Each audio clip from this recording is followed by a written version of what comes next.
Donc, pour reformuler, pour que tout le monde comprenne bien, il y a d'abord un examen clinique, qui est le premier examen qui va vous permettre de commencer à éventuellement poser le diagnostic d'un cancer. Ensuite, il y a la biopsie avec le diagnostic anatomopathologique.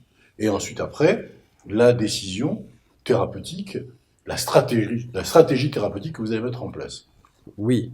Alors la stratégie thérapeutique, elle est souvent mise en place de façon pluridisciplinaire, avec plusieurs docteurs. C'est-à-dire qu'un docteur seul dans son coin ne décide pas. Il faut une vision un petit peu croisée de différents experts pour arriver à établir une stratégie de soins personnalisée. Souvent, dans le cancer du sein localisé, qui est différent du cancer du sein métastatique, il y aura plusieurs phases, avec deux objectifs dans le traitement.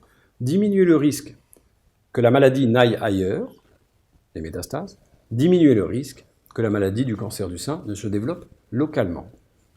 Comme traitement local de la maladie, nous avons la chirurgie du cancer du sein, avec plusieurs types de chirurgie. Une chirurgie radicale qu'on appelle la mastectomie, qui consiste à enlever le sein, qui peut apparaître comme étant barbare, mais parfois ça sauve la vie des femmes, et une chirurgie qu'on appelle conservatrice, où on conserve le sein. Donc le traitement chirurgical est un traitement local. Quand on conserve le sein, de façon systématique, on propose de la radiothérapie. Alors que quand on enlève le sein, la radiothérapie n'est pas systématique, on l'a fait parfois. La radiothérapie dont on avait discuté, qui est un traitement par des rayons transparents qui ne font pas mal, c'est une énergie qu'on délivre sur la cible. Souvent la radiothérapie se fait par des séances quotidiennes, entre 4 et 5 jours par semaine, pendant 1 mois et demi, et peut donner quelques irritations de peau, mais est très bien tolérée. Donc, comme traitement locaux du cancer du sein, nous avons la chirurgie et la radiothérapie.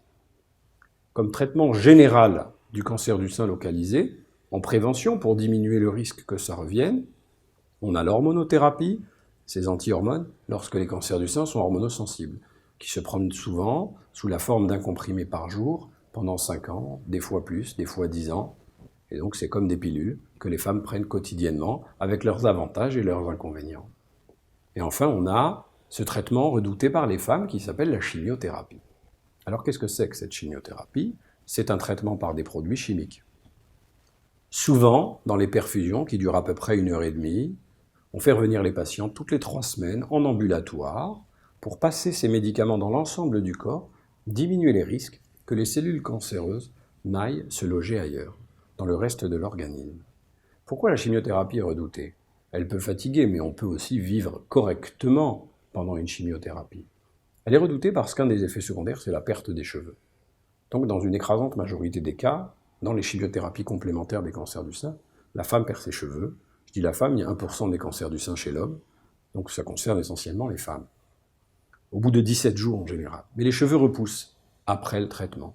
Et donc il y a cette période de camouflage, ou pas d'ailleurs, avec des perruques, des foulards ou autres. Donc la perte des cheveux est un des effets secondaires, quelques nausées, même si on a des médicaments puissants anti-nausées, des fois pendant quelques jours. Et on peut aussi avoir des variations de globules, les globules blancs, les globules rouges, les plaquettes. Donc on suit de façon très régulière le bilan sanguin avant chaque séance de chimiothérapie, éventuellement on donne des vitamines pour améliorer la tolérance à ce traitement. Et puis bien sûr, comment ne pas parler de l'impact que ça a psychologiquement, puisqu'il y a parfois une désocialisation, des problèmes de couple, des problèmes de sexualité. Le cancer du sein et le traitement peuvent être perçus comme étant difficiles, puisqu'ils modifient la vie de la femme. Parfois, une femme ne sent pas son cancer, on lui a diagnostiqué à sa mammographie, et elle va sentir qu'elle est malade à cause du traitement, et pas à cause de la maladie. Et c'est ça le paradoxe. Donc l'idée, c'est de faire un traitement de bon niveau pour arriver à diminuer le risque que cette maladie ne revienne, mais accompagner les femmes pour pouvoir avoir les meilleurs résultats cancérologiques.